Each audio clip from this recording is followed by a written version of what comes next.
Alright guys, BLM here, back with a new video, and in this video I'm back with another Survivor Edgic related video where a while back I did a video talking about the history of the winners edit, running through every winner, talking about how they were edited on the show and how that related to their overall win equity, while here I'll be doing the same thing but for runners up, and more so talking about the way they were portrayed and how that related to them eventually losing the season. So with that, we'll be going through every losing finalist in the history of the show, talking about the way they were portrayed on the show. So with that, let's just start off right away with Borneo, where, Kelly Wigglesworth, there's not really much to truly say here. As again, I don't feel like the original seasons really followed these typical norms that you would see nowadays in a Survivor edit, where Wigglesworth here was actually given pretty positive, complex content throughout the entire season, as opposed to Richard Hatch, who was given complex negative content. And really, just as a whole, I think if I was watching this live, looking at it from an Edgic perspective, I probably would have thought that Kelly would be the more likely winner. Though again, at the same time, just Borneo was a completely different beast in itself. So again, it's not really proper to take this into account. And a similar thing with Australian Outback with Colby now, and a similar thing with Australian Outback and Colby. And again, I think this is another situation where Colby was given complex, positive content throughout a lot of his run. Mind you, I do think with Colby, it could come off as a bit overexposed, where he was the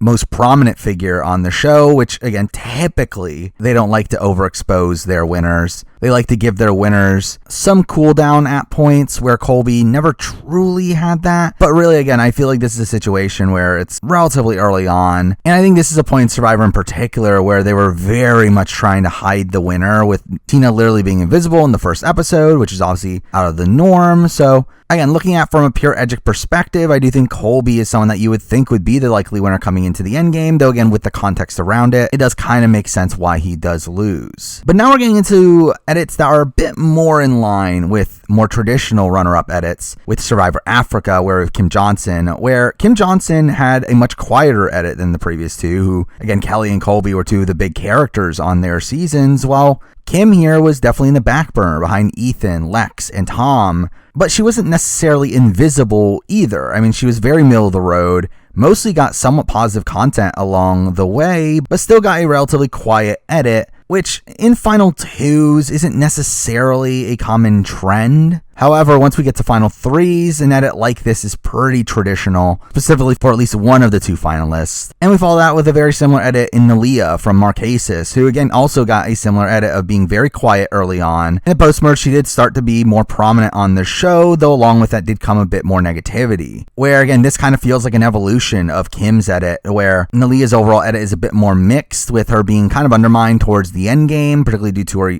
naivety. And again, this very late negative trend is something that is pretty common in runner-up edits nowadays. Next up, moving on to Clay from Thailand, and this one's just almost entirely negative edit. While he does get complexity at points, he is pretty much looked at pretty negatively throughout the entire run. He gets pretty bad SPV, second person view, of people talking negatively about him, and just in general, never got an edit that you would think of as a winner. Now, in terms of losing finalists, I do feel like this is also the start of a style of losing edit that we do see moving forward, of these more overtly negative edits, though again, it's not super common, so I wouldn't say it's necessarily a trend that does kind of follow characters like Clay that aren't well respected by the rest of their tribe, though again, a lot of that just plays into what actually happened more so than them going out of their way to portray him in that light. Next up for Amazon with Matthew, and Matthew's edit is a very, very strange one, where it's really just all over the place. He starts off not super present, though when he is there, he gets positivity at points, and he also gets negativity at points. He has a really bad middle of the season, where he's completely undermined constantly by the Majority Alliance, but then at the end, he's getting positive, complex content towards the end game. So again, it is a very strange edit. It definitely isn't one that you would typically see, where it kind of feels like it's a mixing of a lot of different styles of runner-up edit. It has these aspects of a quieter edit like Kim and Nalia's. It has this really negative stint like Clay's, while also having this positive end game like Colby or Kelly. It feels like a mix of all these things, though I do think that negativity in the middle is really what solidifies him as a losing finalist here. It feels like that is the show telling you why he goes on to lose, but really it is a strange edit through and through. Next up for Lil from Pearl Islands, and this is also a very strange one. Now obviously the Outcast twist plays a factor into that and how weird this season is to look at edgically, but even beyond that, Lil,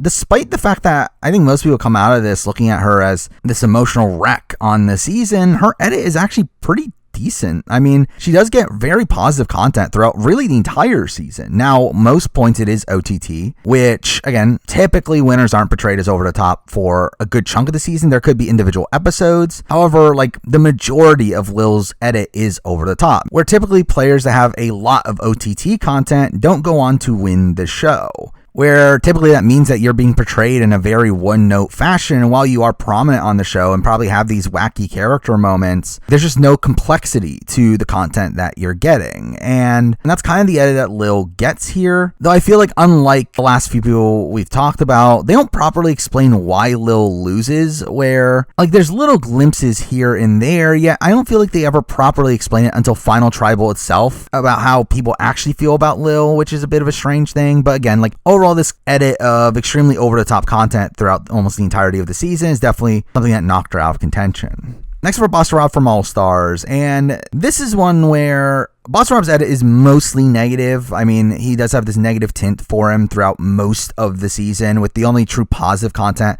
seeming to come from his relationship with Amber. However, I do think this is an edit that is very clearly setting up his eventual loss. Again, we do see him go back on deals and people being upset that he goes back on those deals. And while a lot of that is content that was necessary for the story, I do feel like still that is content that does explain why he does eventually go on to lose. Now, really, for me, Rob's edit is kind of like an evolution of Clay's, where, again, it is this entirely negative edit, though it is one that is probably a bit more complex than Clay's, but still one that never felt set up to eventually win. Next up, we're moving on to Vanuatu with Twyla, and Twyla has a very interesting edit here in the sense that I think this is essentially the prototype of a more standard runner-up edit that we get in the modern day, where Twyla is this player that, despite the fact that she constantly gets into fights early on, she's portrayed in a positive light early on, where it feels like the edit is backing her up in her dislike of the younger women, and also is being portrayed as this hard worker, and again, is supposed to come off as this likable figure early on, only for that to then turn completely negative in the last few episodes. Again, this is a trend that we do see in modern runner-up edits, of this very strong, positive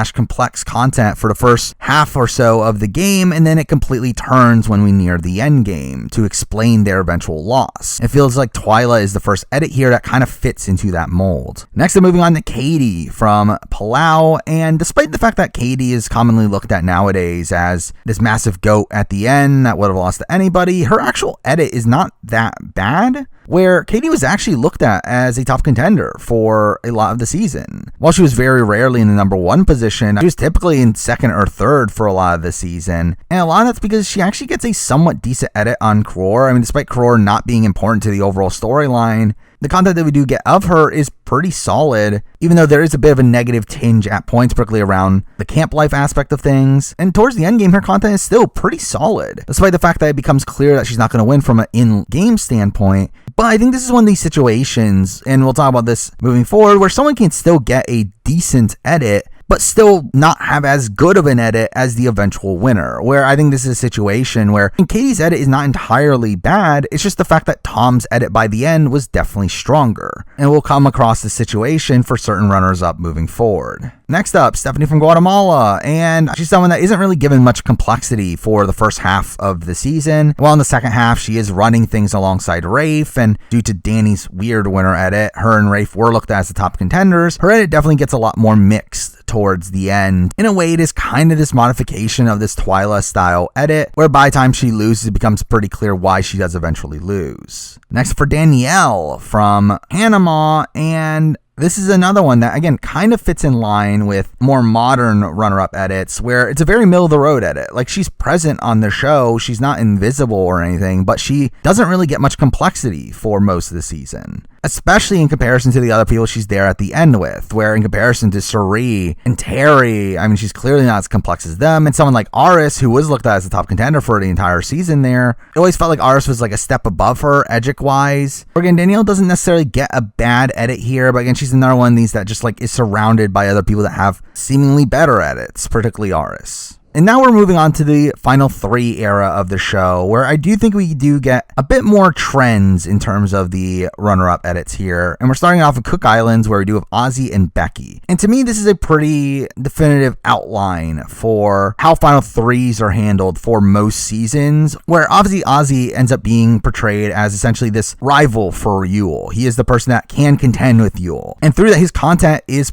pretty solid. I mean, despite some negativity early on, his content is actually mostly positive. Though at the same time, it is not very complex. And I think that's a lot of the reason why Yule is looked at as the front runner, especially towards the end game. However, again, Ozzy is built up as this opposition to the eventual winner, while the other final 3 finalists is Becky, who is entirely under the radar. She was simply just there, and it feels like a ramification of this final 3, where they essentially have one of the final 3 being set up as this potential opponent for the winner, whilst other finalists ends up not getting that much content on the show. And especially a lot of final 3s in the earlier days of final 3s kind of have this trend of a Becky style figure, someone that you never thought was actually going to win, and an Ozzy style figure, someone that could potentially win. Though against a situation where Yule's edit was very clearly better than Ozzy's, to where it's not a surprise that Ozzy ends up losing. With that, we move on to Fiji, where again, we follow this kind of trend here of Cassandra and Dreams. Cassandra gets this Becky style edit. She is under the radar for most of the season, though I will say she is probably portrayed a little bit more positively than Becky, but still, it is a very similar style of edit. While Dreams doesn't necessarily get the entire Ozzy edit, but is still obviously more prominent on the show. And like Ozzy, doesn't get a particularly complex edit, is mostly over the top early on, with some pretty mixed content throughout. Though he does get a bit more complexity towards the end game, though by that point, it was like kind of too late after how one note he had come off for most of the season, and even beyond that. Also, a trend in Edgic is this late run for one of the runners-up. These people that have a pretty bad first like 2/3 or so of the season can have like a very strong very end of the season, to where it's essentially the show trying to make you think like they have a chance at winning when in reality they don't, and I feel like Dreams kind of fits in line with that. Next up for China, and again, same thing. We have Courtney as the Cassandra and Becky figure, under the radar most of the season, though this one has a more negative tinge to it. Then we have Amanda, who is the one that is a bit more complex. Now, at the end of the day, like Amanda is also under the radar, middle of the road for most of the early portions of the season. And it is until like towards the end game that she gets a bit more complexity here and there, but she is largely toneless as well. And though Amanda's edit is a bit strange here in the fact that I think you can still interpret this as a winner edit as well. Or a typical trend within women winner edits is the fact that they usually have a quieter start, though then start to peak at the merge and get credit for certain moves along the way. And Amanda kind of perfectly fits within that, to where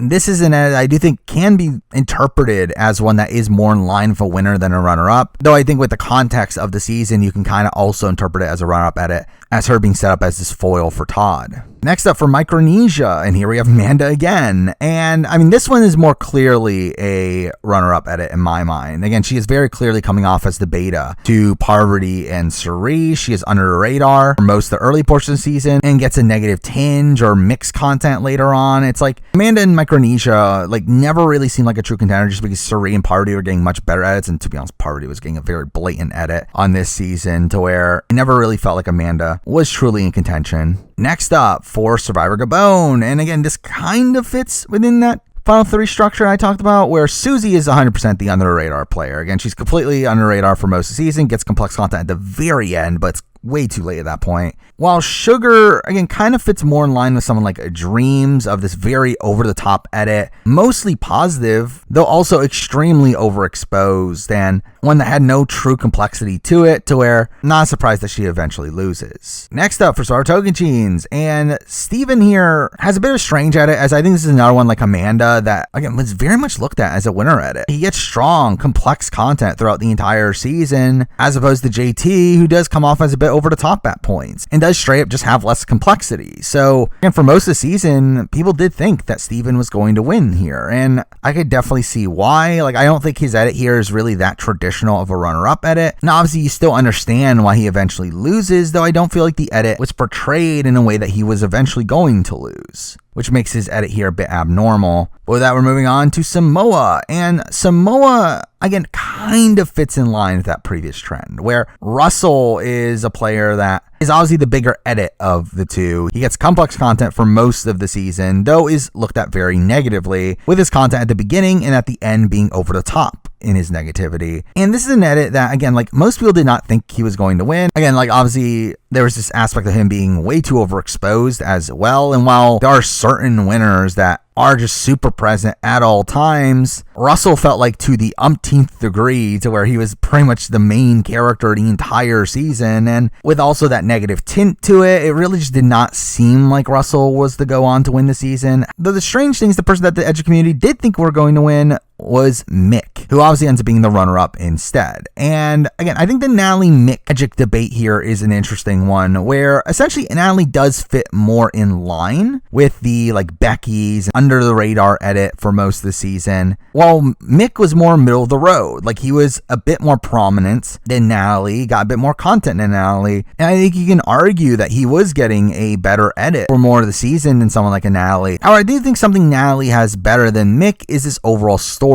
Again, Natalie details her strategy early on of riding with Russell and beating him at the end, something that Mick doesn't really have. His content doesn't really have much complexity to it and doesn't really have much setup within it. That despite the fact that he is more prominent, I do think you can tell on the rewatch that Natalie is probably more primed to win than someone like Mick here. Next up for Heroes vs. Villains, and I think this is essentially a modification of the Final 3 format to where obviously both Parvati and Russell were looked at as two of the biggest characters on the season, and we will get more of this down the road of both of the finalists being prominent figures in the season where there isn't this under the radar finalists. However, the two edits here are pretty vastly different. Again, Parvati again kind of fits more in line with like the mix of the world of getting this very middle of the road content, though she does get complex content during important moments, which is kind of the issue with Parvati. Is I do feel like her complex content feels very situational. It doesn't feel like they're going out of their way to show Parvati in a complex way. It feels like they're only doing so when they have to at moments like the double idol play. And I do feel like that circumstantial content is definitely a knock against Parvati's edit, to where I do feel like that circumstantial content is a knock against Parvati's edit, while Russell never really seemed poised to win this season, with him constantly getting over the top negative content. And really, I think the kind of issue with this is that, again, I just feel like both of their edits are just not as good as Sandra's, where despite Sandra being almost invisible for kind of the middle of the pre-merge, her content, again, kind of like Natalie White, had this like very solid storyline to it. Like we kind of had this setup of her eventually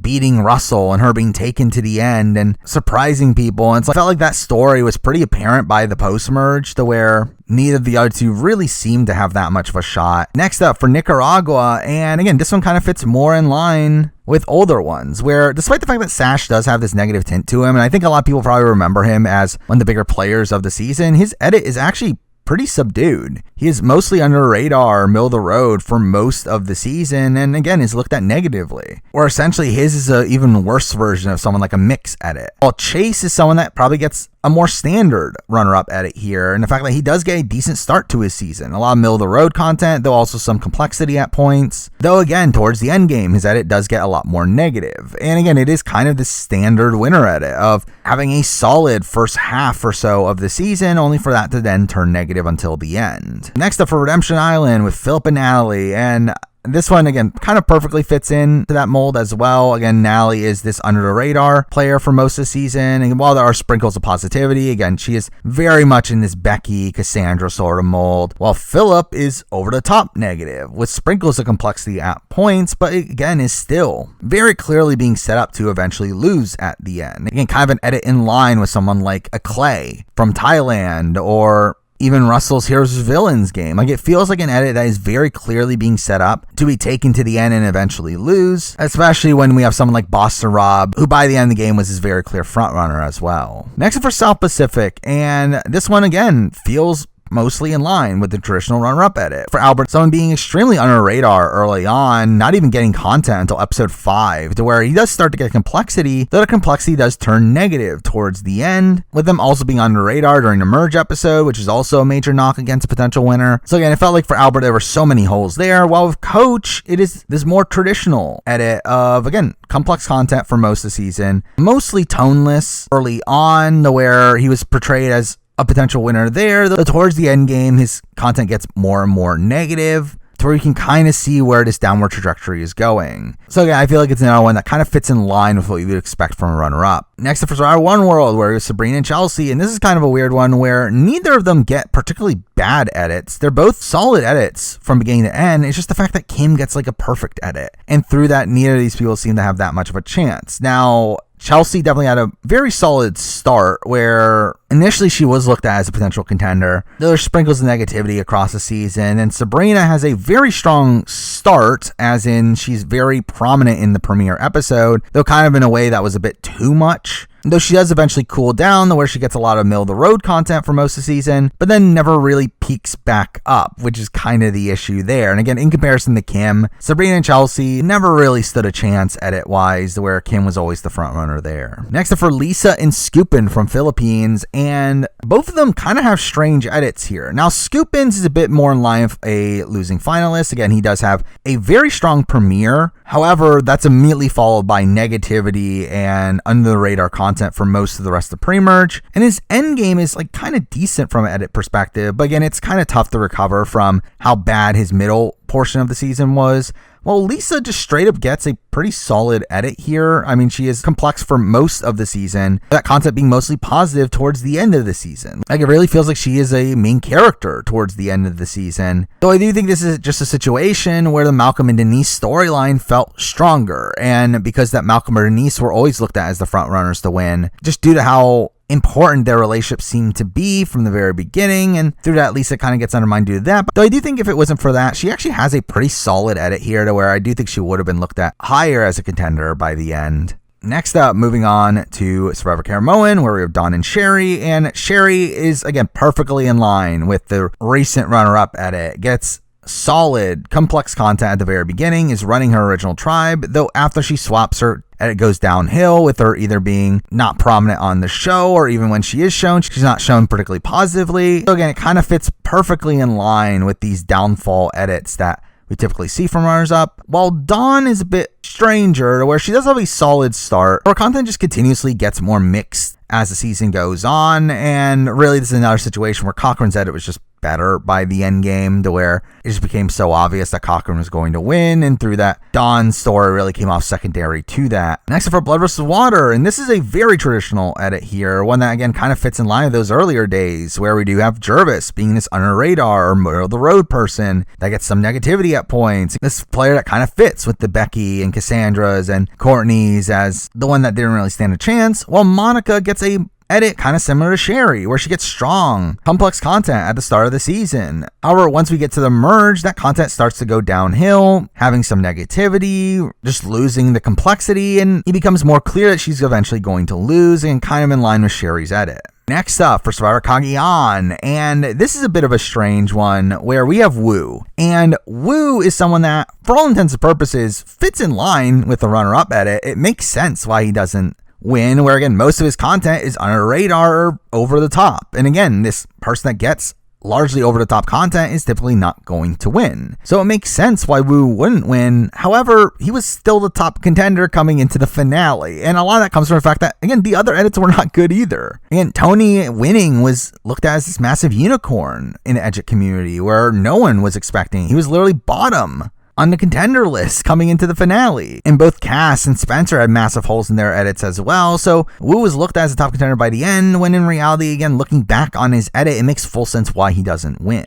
Next up, for San Juan del Sur, and this one's a bit more traditional, where we have Jacqueline and Missy. Again, Jacqueline is the under-the-radar runner-up that sprinkles of positivity and gets a bit more content towards the end, but again, still very much in line with these under-radar finalists, while Missy again is more so in this Monica or Sherry camp of having a very good start, though does get a bit of negativity. Though the strange thing about Missy, though, in comparison to Monica and Sherry, who have that towards the end of the game, Missy's negativity comes at the middle of the game, where she ends up being portrayed very negatively after the swap, and then towards the middle of the merge, while her early merge content, her late merge content is not entirely bad, but by the end of the season, it became pretty clear she wasn't going to win, especially with Natalie just having an overall stronger edit by that point. Next up for Worlds Apart, we have Carolyn and Will, and again, very much in line with runner-up edits, where Carolyn's a bit more different, where Carolyn isn't necessarily this person that has this downfall necessarily. However, her content comes off super circumstantial. She either has complex content or has almost no content every single episode. That's literally how her run on the season goes, where she has this massive premiere episode all over the place in the premiere, and it's just completely dead in episode 2. And she does this constantly throughout the season, and through that, again, it felt very circumstantial, to where while yes, she did feel like this foil to Mike, it just never felt like a strong enough one. While Will again fits in line with these under the radar finalists, though also gets massive negativity with his relationship with Serene, though also does get pretty positive content in episode 2, but still very much in line with the typical under the radar finalist. Next up for Survivor Cambodia, and here we have Spencer and Tasha, and Tasha is the one that I would say fits more in line with the traditional runner-up edit. Again, she has a pretty good start, a lot of focus on her on the Swap Tribe in particular, though once we get to the merge, her content becomes a lot more lackluster, she becomes less prominent to the story and starts to get a lot more negativity to where she fits more in line with this Monica or Sherry style edit, while Spencer is one that has a bit of a stranger edit in that he is complex pretty much the entire season. However, through that, again, he comes off as a bit overexposed. He never really has this time to breathe on the season. It feels like they're really shoving Spencer in your face throughout a lot of the season, and through that, again, feels opposed to the more traditional winner edit that isn't constantly complex the entire time. Next up for Kaoh Rong, and Kaoh Rong's edit is just kind of weird, where Michelle was a very clear front runner for most of the season. It felt like her edit very much fit in line with an edit you would expect of a winner. However, when looking at Aubrey and Ty, their edits are both just kind of weird. And Aubrey's edit feels largely circumstantial, where early on, she gets a pretty bad premiere, an over-the-top mixed premiere, where we have her breaking down, and really the rest of her pre-merge is either under the radar or middle of the road. Like, it's not really that prominent on the show. However, post-merge, she becomes complex the rest of the time. And to be fair, a lot of this probably plays into just what happened on the island. Or again, it very much feels like it's there because it had to be there. It feels like it was completely circumstantial. It never feels like they go out of their way to show Aubrey in a light that they didn't have to. And that always felt like a knock for Aubrey's edit, while Ty's edit is one that he is complex really the entire season, though it has mixed content at points and is particularly undermined towards the end, where by that point it became pretty clear he wasn't winning. But even beyond that, again, can be looked at as overexposed as well. Again, just kind of being all over the show to where, again, it is Ty. He is a big character, but still didn't really fit in line with a winner edit, along with the fact that, again, he does get negativity towards the end. Next up for Millennials versus Gen X, and here we have Hannah and Ken, and Ken's is a very traditional runner-up edit. I mean, this is really the person that comes to my mind when I think of a modern runner-up edit. He gets strong, complex content during the pre-merge, only to then be under the radar with negativity in the post-merge. Again, this is the style of edit that we do see a lot in the modern day for these runners-up, these people that they try to really hype them up early on in the season, only for the winner to then eventually get a bit more focus after the merge. However, I do feel like Millennials Gen X is a weird case, where Hannah's edit is one that was looked at as more likely to win than Adam's. Now, Adam, again, didn't fit the norm of a winner edit because things like a very rocky merge episode. While Hannah does have red flags in herself, again, a very OTT start to the season, which is not great, though her content does become a lot more complex in the post-merge. And Hannah's edit is not that far away from a traditional female winner edit, one that, again, does become more complex in the post-merge. Though I think the wide amount of OTT content does become a red flag in retrospect, though I do think at the time it is fair that Hannah was looked at as a contender. Next up, for Game Changers, and again, this one perfectly fits in line with the traditional runner-up edit. Again, we have Brad, who is, again, this Ken-style figure, very strong content early on. Though I will say Brad's endgame is not as bad, where it really feels like a lot of his downfall comes in the finale, though still his post-merge content is not nearly as strong as his pre-merge content, and especially with Sarah at that point having a more traditional female winner edit, Brad definitely went to the wayside there, while Troy Zanigan perfectly fits with this under the radar finalist. Now I will say he is probably more prominent in the early portions of the game, where he actually is middle of the road early on, but once we get to the merge, he is under the radar for almost the entirety of it, and through that perfectly fits in with this under radar finalists there. Next up for Survivor HHH, and we have Chrissy and Ryan, who both get pretty traditional runner-up edits. Though the strange thing is they both have a somewhat similar style of edit, where both feel like a modification of this typical strong start but rocky end style of edit, where Ryan's is more in line with Ken's, where again Ryan gets a lot of strong complex content early on, only for him to then go under the radar for most of the post-merge. And it kind of fits in line with Ken, while Chrissy feels more in line with Brad, and her again getting strong complex content early on. Mind you, some of that is mixed, however towards the end it does turn more negative. And they have similar styles of runner-up edits, though still did feel like pretty blatant runners-ups in that. Next up, moving on to Ghost Island, and Ghost Island is a very strange season as well. Now, we have Dominic and Laurel, where Laurel, again, kind of fits more in line with a runner-up edit, is under radar or middle of the road for most of the early portion of the season, but then becomes complex towards the end with a negative tinge at the tail end, which again, kind of fits in line with what you would expect. Where Dominic's edit is a bit stranger, to where, while again is one that now we can see the holes in his edit, with it being a bit overexposed, and he's complex pretty much the entire season, him constantly shifting tones from mostly mixed and negative, but it's all over the place. However, in competition to Wendell, again, Dominic was looked at as the front runner, largely because Wendell had a more subdued edit for someone of his archetype, where it was more excusable that Dominic was a bit overexposed than Wendell being underexposed. However, obviously in retrospect it was wrong, though Dominic's edit is really one that I don't think is that blatant of a runner's up edit when you really look at it. And it's only now that we can look back on it that you can kind of pick out more of the issues with it. Next up for Davis Goliath, and here we have Mike and Angelina. And Angelina, again, kind of fits in line with runners up edits of decent early content, though mostly complex negative content for the rest of the season. Mind you, her downfall comes way earlier, where again typically you would see this type of content start in the last few episodes, like a little bit after the merge. However, Angelina starts to get that content after the swap, where it's really only the pre-swap phase of the game that her content's like this like solid complex content. It really turns more negative, but still kind of in line with runner-up edit, though I will say Mike's is a bit different, where Mike's edit is one that does feel a little bit strange being a runner-up.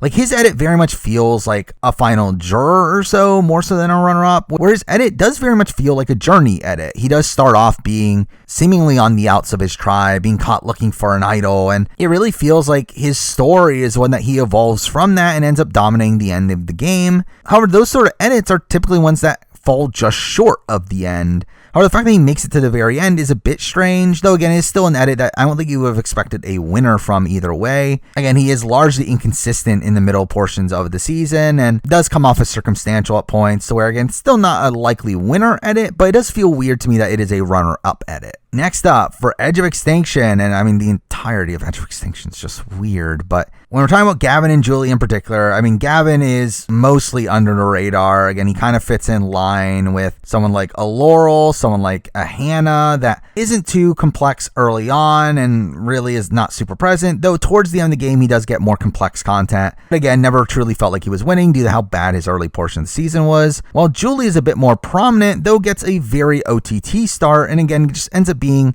mostly over the top for a lot of the season. Does have a lot of mixed content as well, to where she never seemed that likely as a winner either, though really neither did Chris. But anyway, moving on to IOI, and here we have Dean and Nora, and again, Dean fits in line with the Gavins, the Laurels, the Hannahs, these under the radar edits that do become prominent towards the end game, get a lot more complex content, though Dean's always had a sprinkle of negativity or mixed content along with that with his like really bad start, it made it pretty clear he wasn't winning. And then when we get to Nora, it's like she's more in line with someone like a Phillip, someone like a Clay, of a lot of OTT negative content, and through that never really seemed like a potential winner. Next up, for Winners at War, and I mean another one with Edge of Extinction, so it's weird, but we got Natalie and Michelle, and Natalie was literally on Edge of Extinction the entire time. Now again, she seemed like the most likely to win for Edge of Extinction, but still not really a traditional edit there. And then we got Michelle, who